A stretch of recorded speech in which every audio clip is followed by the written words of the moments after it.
চিকেনের অনেক রকম রেসিপি আমার পেজে দেওয়া আছে, কিন্তু আজকের রেসিপিটি ভীষণই স্পেশাল। আজকে আপনাদের সাথে শেয়ার করব গোলবাড়ি স্টাইলে চিকেন কষা রেসিপি। ভীষণ স্পেশাল এবং অত্যন্ত জনপ্রিয় এই রেসিপিটি অনেকেরই খুব প্রিয়। তাহলে চলুন আজকে আমরা দেখে নিই গোলবাড়ি স্টাইলে চিকেন কষার রেসিপি।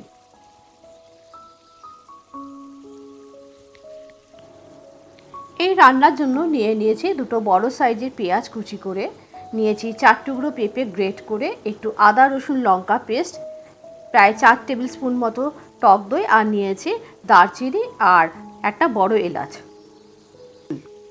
এদিকে একটা মশলার পেস্ট বানিয়ে নেব। তার জন্য রেড চিলি পাউডার এবং একটু ধনে গুঁড়ো, জিরে গুঁড়ো আর একটু হলুদ একটু জল দিয়ে একটা মিক্সিং বোলের মধ্যে আমি গুলে নিয়েছি। এরপরে এদিকে আমি নিয়েছি প্রায় 750 গ্রাম মতো চিকেন। এই চিকেনের মধ্যে দিয়ে দিয়েছি গ্রেট করে রাখা পেঁপে এবং বেশ কিছুটা পরিমাণ টক দই, আদা রসুন এবং লঙ্কার পেস্ট দিয়ে আমি চিকেনটা খুব ভালো করে মেখে নেব। আর দিয়ে দিয়েছি স্বাদ অনুযায়ী লবণ। চিকেনটা মেখে প্রায় 15 মিনিট মতো আমি ম্যারিনেট করে রেখে দিয়েছি রেস্টে।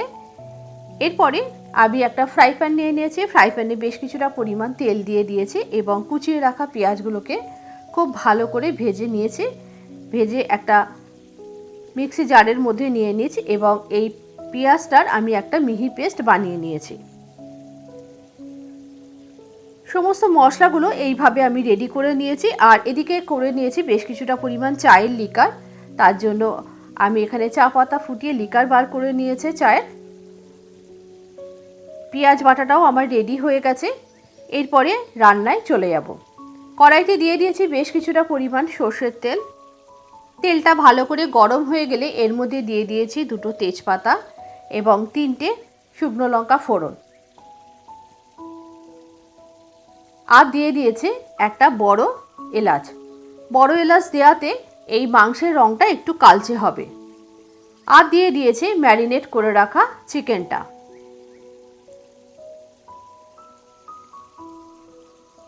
চিকেনটা দিয়ে খুব ভালো করে তেলের সাথে চিকেনটাকে মিশিয়ে নিতে হবে এবং খুব ভালো করে ঢাকনা চাপা দিয়ে কষতে হবে।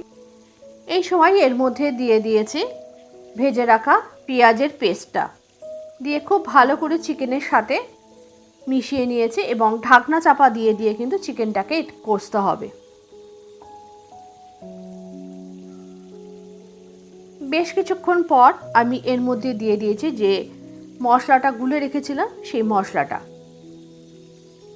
আবারও সমস্ত কিছু দিয়ে আবারও ঢাকনা চাপা দিয়ে চিকেনটাকে কষতে হবে।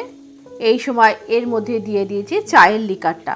চায়ের লিকার দেওয়াতে এই চিকেনের রঙটা কিন্তু একটু কালচে হবে। দিয়ে দিয়েছি টেস্ট ব্যালেন্সের জন্য অল্প একটু চিনি। চিকেনটা প্রায় রান্না হয়ে এসেছে।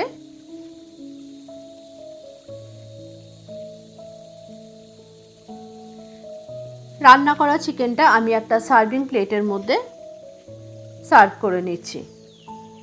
এই চিকেন কিন্তু আপনারা পরোটা, লুচি, নান যে কোনো কিছুর সাথে কিন্তু পরিবেশন করতে পারেন। পোলাওয়ের সাথেও কিন্তু খুব ভালো লাগবে।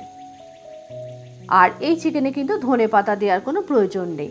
ধনেপাতা দিলে কিন্তু এর মধ্যে এমন অনেক মশলা আসে যেগুলো ফ্লেভারটা কিন্তু নষ্ট হয়ে যাবে। আজকের রেসিপিটা আপনাদের কেমন লাগলো অবশ্যই একটু কমেন্ট করে জানাবেন। যদি ভালো লেগে থাকে অবশ্যই একটু লাইক করে বন্ধুদের মধ্যে শেয়ার করে দেবেন। যদি ইউটিউব থেকে দেখে থাকেন তাহলে একটু চ্যানেলটি সাবস্ক্রাইব করে নেওয়ার জন্য অনুরোধ রইল। আপনারা বাড়িতে অবশ্যই এই রেসিপিটা ট্রাই করবেন। এটি অনেক পুরনো এবং ঐতিহ্যবাহী একটি রান্না। আবারও দেখা হবে পরবর্তী ভিডিওতে আর একটা নতুন কোনো রেসিপির সাথে।